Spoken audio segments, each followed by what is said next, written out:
Hey guys, and welcome back to another episode of The Grave, the podcast where I talk to friends, family, and even strangers about their paranormal experiences. It is the start of Season 3. I simply can't believe it. Many of you, including myself, probably thought that this wouldn't happen. And yet, here we are. A lot has happened since we wrapped Season 2. I have another child now. My oldest is now almost 4, and our youngest is almost 1, so we certainly have our hands full over here. We did a lot of bouncing around for work. I started a TikTok page dedicated to horror news and film reviews, and I also include reiterations of stories from the podcast on there, and all that gets carried over to my Instagram channel that was formerly solely for The Grave, but has since been relabeled Horribly Opinionated, so go check that out if you're interested. As you know, just because Halloween's over does not mean that the scary stuff is. We are keeping it creepy all year round with all new episodes every Friday starting today. And that's until we run out of tales to tell, or I need a break because my body gives out from pure exhaustion. Okay, so I think that's enough of a recap. Now on to our story for today. I have Carmine, who I don't know personally, but is a friend of one of my neighbors. He is a doctor here in Connecticut, and his story has actually already been featured on 2 episodes of the show Haunted Hospitals. I love getting medical professionals on here since their views are usually based in science and fact, so to hear someone with a scientific background have such compelling experiences is very interesting to me. Carmine's episode will be broken up into 2 parts, since he had a lot more experience with the paranormal than I initially anticipated. So without further ado, I hope you enjoy part 1 of Carmine's Tales.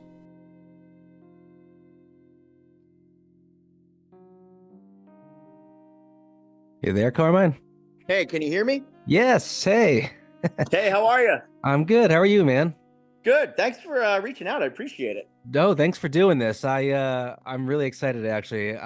Chris, I've lived down the street from Chris for I don't know 5 years now. Oh, And really? yeah, when I brought up the podcast to him, a couple years ago, he was like, "I have just the friend for you." And it's Wait, you been live in Mystic? yeah, I live literally like 3-4 houses down from him. Oh, really? I live in Mystic too. Oh, really? Yeah. You're right. We should have done this in person. I had no idea.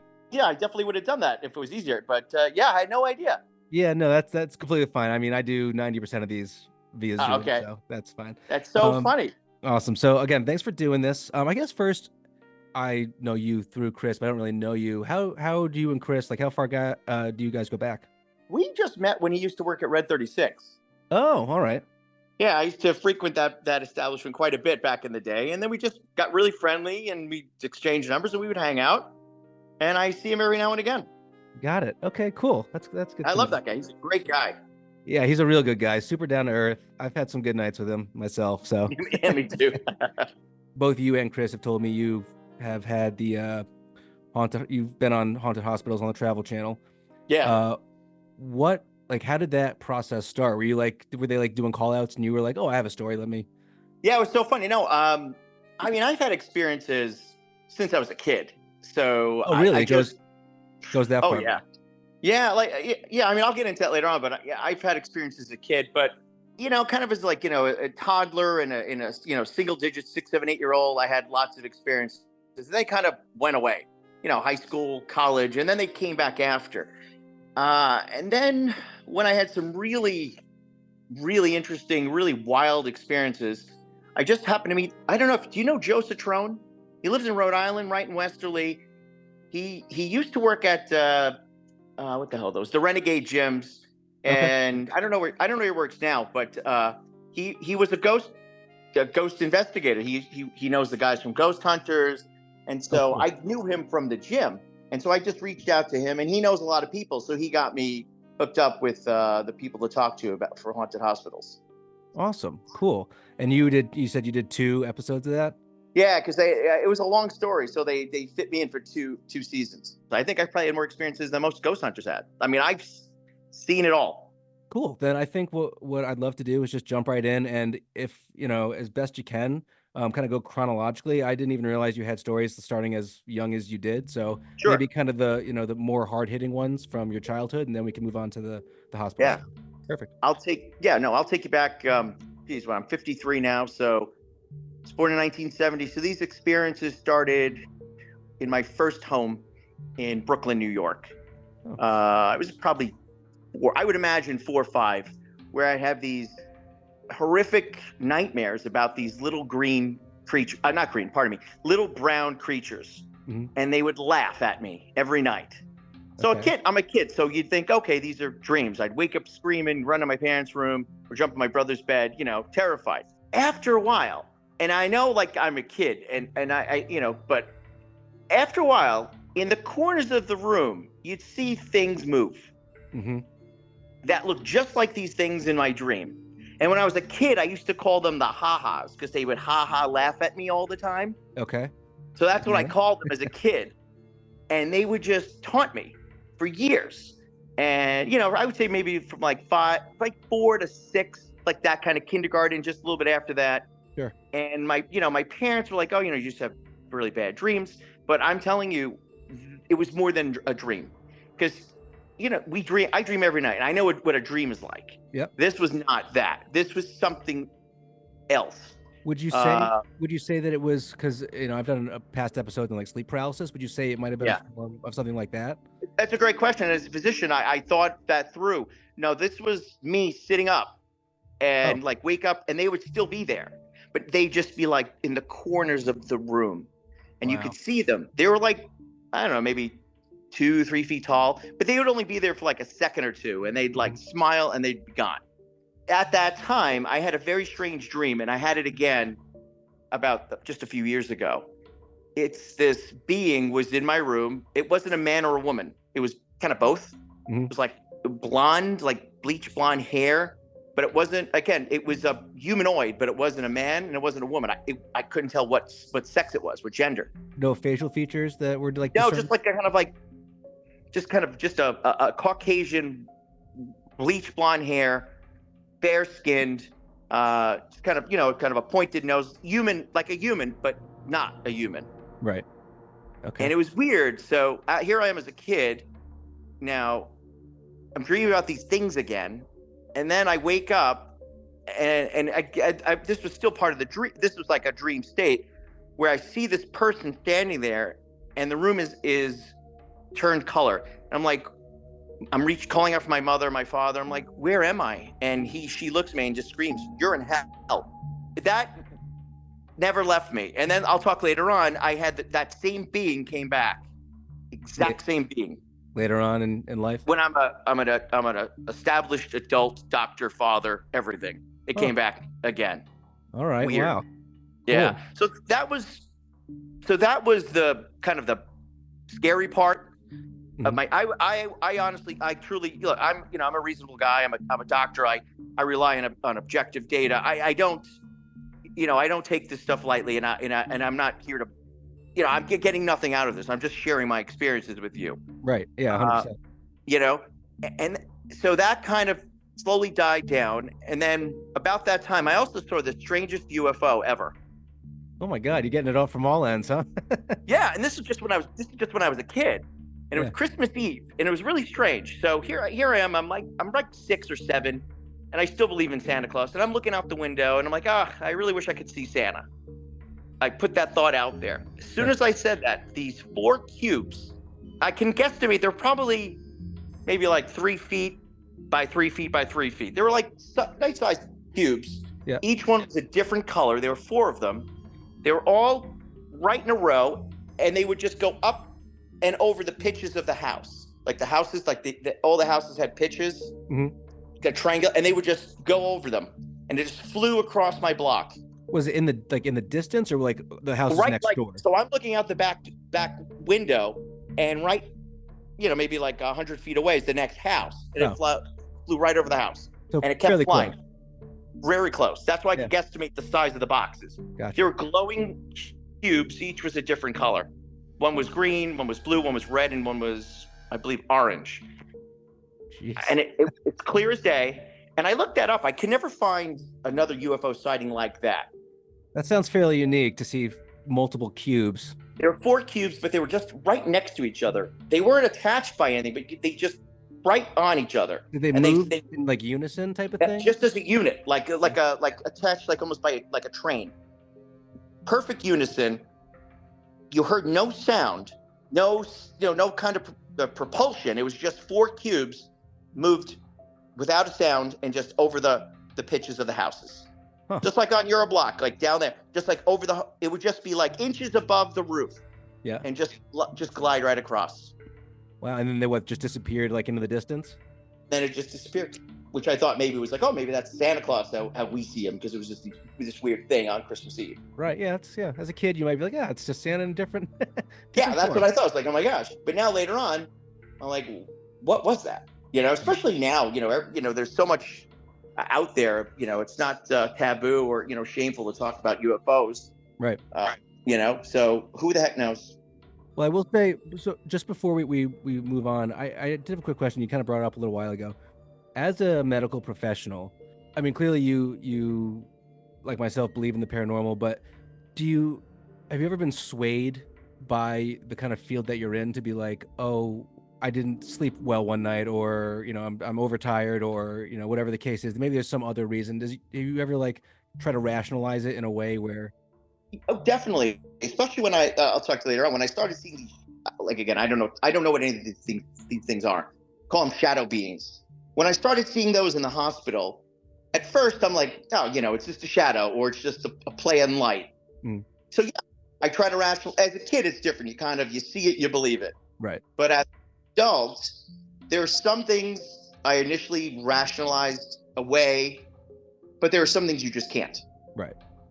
I agree with that completely. You're like, oh boy, that was not normal. Right. Or not for us in our three-dimensional world. For sure. Yeah. But yeah, so yes, so of course. Okay. So some, yeah, that's just a shadow, or oh, something moved. Well, just because the table's wet and the coffee cup moved. Right. Absolutely. But there are things that I've experienced, like there's just no way. It's just, it's beyond. I can just explain what I saw. I don't know what any of it is. Yeah, I mean, I'm excited to hear. I guess, are there any more kind of before? Because the most intriguing part about this whole thing for me from you is because you're a doctor. It's I don't often get. I had an audiologist on one of my seasons, so she kind of had that perspective too, which is like, I'm seeing things, and I know that I'm supposed to be scientifically minded, but there are some things that are going on that I can't fully. No, so, and I'll explain. Moving forward, again, I'm just give you a little background, but the more interesting stuff is to come. But yeah, you try to rationalize it, and at this point, I just believe we're dealing with a host of different things. I think it's all future science. I think it's something eventually we'll explain. Yeah. Just right now we can't.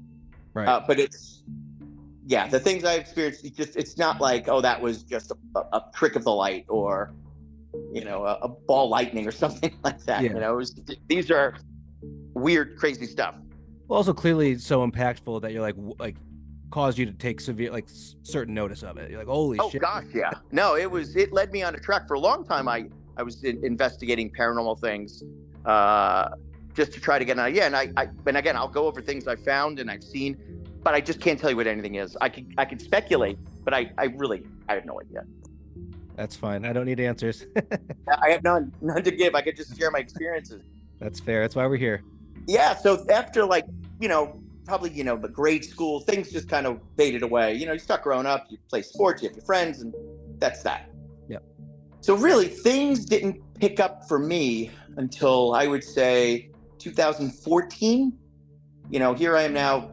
I'm married. I'm a doctor. I live in Mystic. And that's when the experiences just started again, like just out of the blue. So when Haunted Hospitals, they got the story correct, but they kind of changed the order of a few things. That it all happened. It's just, I think they kind of got the time. They changed the times around a little bit. The order of events is what I mean. So admittedly, I just to savor the suspense, I have not watched either of those episodes just because I wanted to take it in fresh. So let's just start rocking on it. All right, let's do it. The hospital stuff. All right, so it started out in a strange way. It started out kind of just a normal day, going to work, and at the hospital I'm currently working in, I was on the 6th floor, And up on the 6th floor, we have hospice, some hospice patients, people that are admitted to die. They're end stage cancer or some type of terminal illness, and they're there just to be made what we call comfort measures, meaning you keep them comfortable. Mhm. So we had this one patient. He was, probably hours away from death, but made comfortable. We give them morphine, different things we do. Yep. And so, 99 out of 100 times, they're just basically sleeping. Right. And if there's some issue, you address it, but most of the time they're sleeping. So I walk into the room. It's just routine. You kind of walk in, lay eyes on the patient, look at the vitals, kind of talk to the nurse, that kind of thing. Yep. So he is unconscious. You kind of reach out to them to see if they'll respond. He didn't, which is not uncommon. Right. So I'm disarmed. I'm just kind of relaxed, just about to leave. As soon as I was about to leave, he sits straight up at 90 degrees, right? Yeah. Eyes wide open. Sheer terror was on his face. And he starts screaming and he points to the foot of the bed. They have no eyes. My God, they have no eyes. And as soon as he said that, he screamed, he fell back down and passed away. Oh That's how it started. So it started out with a weird event. So I was like, the nurse were like, what? We've never seen that ever. I was going to say, before we move on, so like to that point, obviously I've never been around a dying person like as they're dying in the last moments, but I would imagine there are a lot of times where like people do, maybe not something that wild, but like, is it normal for someone to have a reaction that's like going from almost like comatose to, fully upright and alert? Not like that. They'll open their eyes, they may speak softly, but not like that. This was, I've never seen it before or since. Complete change, shocking. Okay. And so that was, that kind of was a unnerving event. Let's just say it, right? For sure. So I think nothing of it, within an hour, I'm doing my business, drowning on people. Then I don't know, maybe not even a week, I'm in the hospital. And then that's when I start seeing things I normally don't. I start seeing like these odd shadows that shouldn't be where they are. But there's in the corner of my eye, and just really quick, I see something that doesn't look like it belongs there. Mm-hmm. Then it's gone. And it started that way. This is where I'm like, oh, it's nothing. I'm just, my peripheral vision, I can't quite see, or there's light. This is where you start rationalizing. There's nothing there. Right. It wouldn't happen every day, but every few days, these anomalies would come back. At first, just in the periphery of your vision, you just enough to where you look, but then it's nothing there. Within, I would say, I'm guesstimating within a week or two of it starting. Now I'm starting to see full-figured humanoid shapes, shadows. And so like it'll be me in the room, a patient laying in the bed, and that's it. And there's a 6-foot tall shadow in the corner. Is this day and night happening, or is it specifically day and night? Oh wow. Okay. Yeah. No fear. So that's a great question. No one's ever asked me that. Day and night. Yeah, so the first time I saw it with the first few times when it started to become an issue was day. Right. I could see that being an issue. Yeah. And I'm like, so they were there. At first it was just one, and it wasn't on any particular floor. It could be on any floor in the hospital. First it was one, and then before you know it, they were never alone. There'd be two or more after that. Like next to each other, or like in different parts? Like it would be like shoulder to shoulder. Wow. Like I'm wearing a black shirt, just think all black, and it's like two of them next to each other. And they were, roughly 6 foot, kind of. And I'd see them, and then I look again, and then they'd be gone. But they were there long enough, they lingered long enough for you to be like fully recognized. Oh, they lingered. It's like, obviously they had no eyes, because they were just shadows. Yeah. But I know they're looking at me. Like I mean, now I'm guessing, but I assume they were waiting for me to look. Right. Because they were there long enough for me to look. Yeah. And then when I look, I see just black. I don't see any eyes, nothing like that. And then I kind of like, rub my eye, and they're gone. Right. And this happened for about a month. It would go from just 1 to 2. And at one point, it was 3 or more. What was the consistent? Was it like every like other day, every week, or was it? Roughly every day, every couple of days. It wasn't consistently every single day.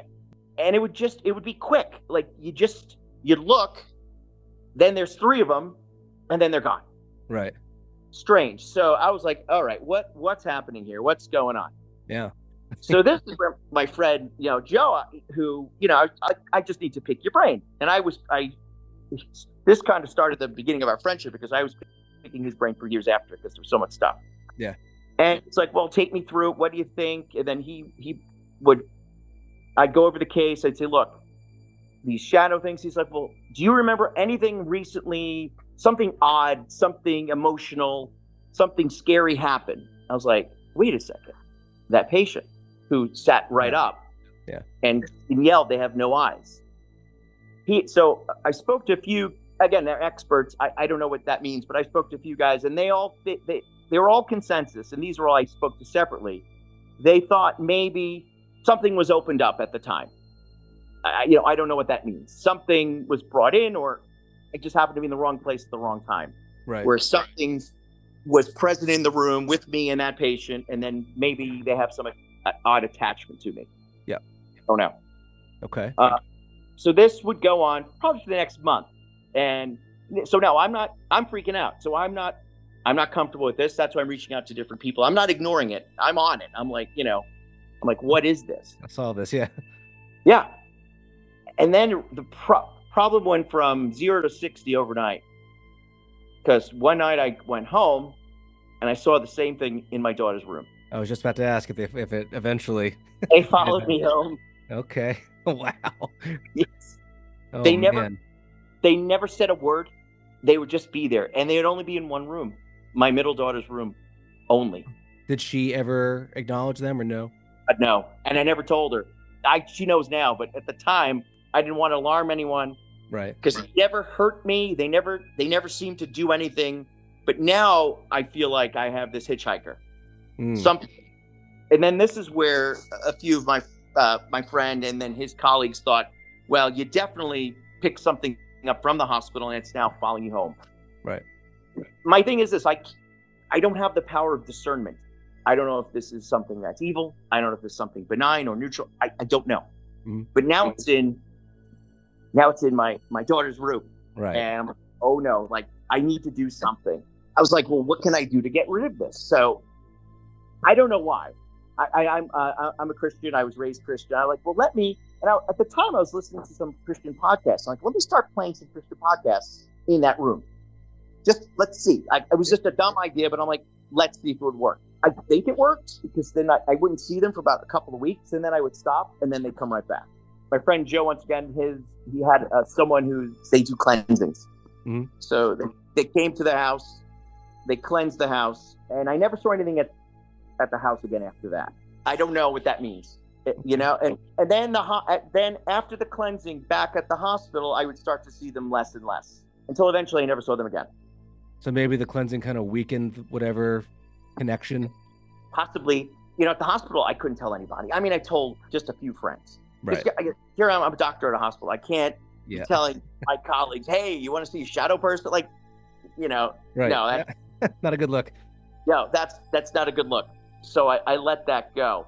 So that was kind of the lesser of what happened to me. So then I thought we were good, right? I'm like, okay, I haven't seen these things in a while. So now I decided it was my wife's birthday. We go to Boston just for the weekend. We're staying at this hotel called the Beacon 15. It's a very old hotel. Now, this is just to preface, this is my ex-wife. My current wife has never had a paranormal experience in her life. Okay. She's had none, but this was years ago. So we're out in Boston. We kind of do a tour of some of the grave sites. And now again, I'm shadow person free as long as as far as I'm aware. We're in the hotel that, it's like, we're out. So we're out drinking, we're having fun. We went to a wine bar, we had dinner. Great. Go back to the hotel. It's time for bed, right? So we're both sleeping. I wake up because I hear this voice. Something's talking. I don't know if it's talking. Room. Yeah, it's in the room. It woke me up. So I kind of get up. I look around. I don't see any. So once again, I'm like, it's a hotel. There's vents, voices carry. I'm going to go back to bed because I can't see anything in the room. Yep. But again, the voice was not the way a normal human would talk. It was very guttural and deep. Could you tell if it was male or female? It sounded like a male. Okay. But it was like a rah, rah, that kind of tone. Okay. But it was a language for sure. Yep. But I just couldn't make it out. So, but again, I'm like, we had a lot of wine. Now we're like, it's the middle of the night. I'm like, going back to bed. Yep. Right? Go back to bed, fall asleep. I don't know. I'm going to guess a half hour later, I wake up because I hear it again. Same thing, but it's louder. And it sounds like I'm sitting in the bed. It sounds like it's at the foot of the bed, like that close. Okay. And again, now this time I get up. I don't put on the lights because she's sleeping. I'm looking around. But again, there's, enough light from outside. Nothing. I see nothing. I'm like, and then it stopped. Okay, once again, either, I'm hungover or I just, there's just a weird vent system, whatever. Okay. Right. Go to bed. That's it. I wake up in the morning, didn't hear it again. But that morning, I'm sitting at the table with my wife and we're drinking coffee.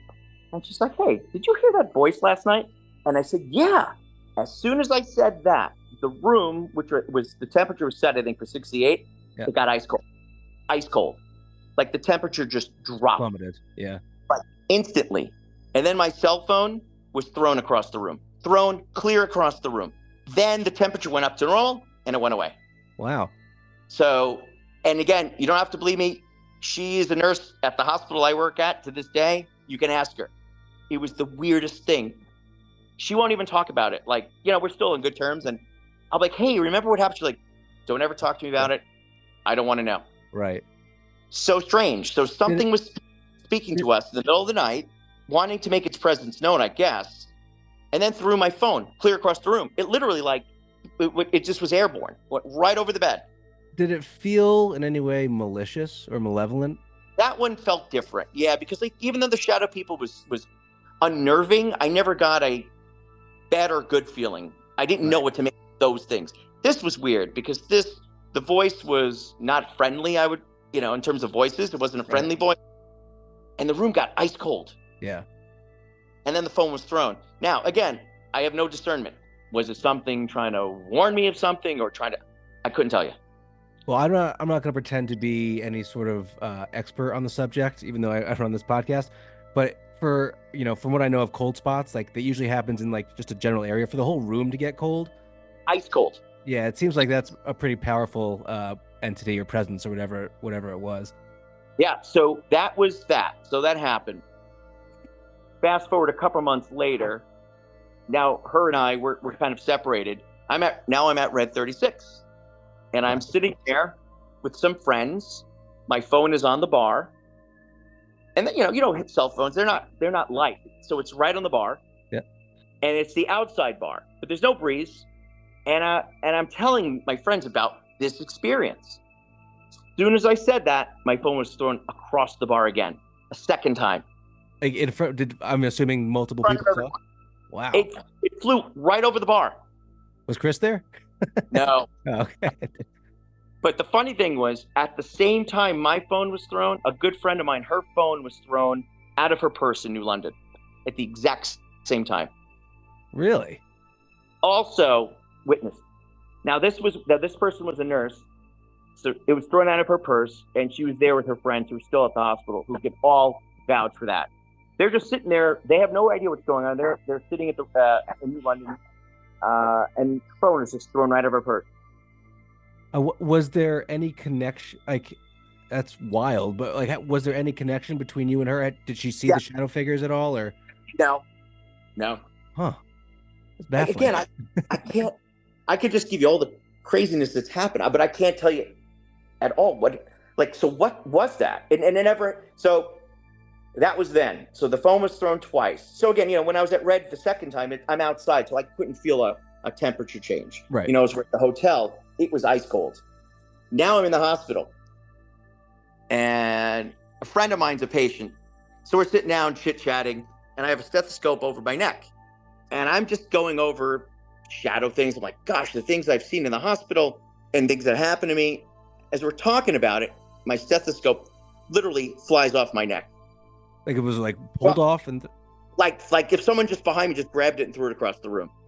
right in front of. So again, each time, like some type of, I guess, poltergeist activity witnessed by.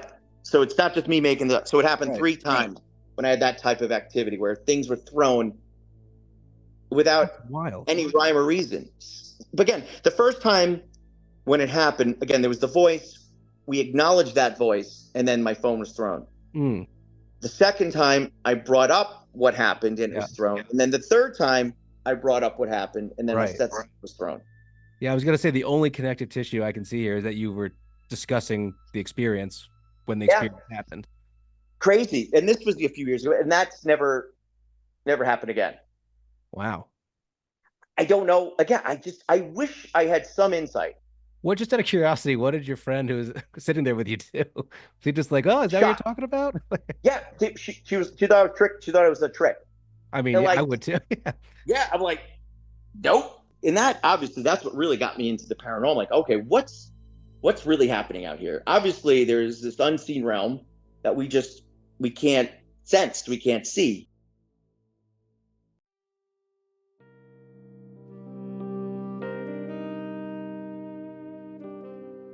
And that is going to do it for the first part of Carmine's episode. As I said in the beginning, he has had a lot of experience with the paranormal and definitely couldn't fit it all into one episode, so part 2 of his experiences will be coming out next Friday. I hope you enjoyed the first episode so far, and we're really trying to go even further outside the box this season. We've got tales from Block Island, haunted houses, and even a haunted bathroom. So stay tuned, guys, and as always, I hope to have you all back for some more scary stories.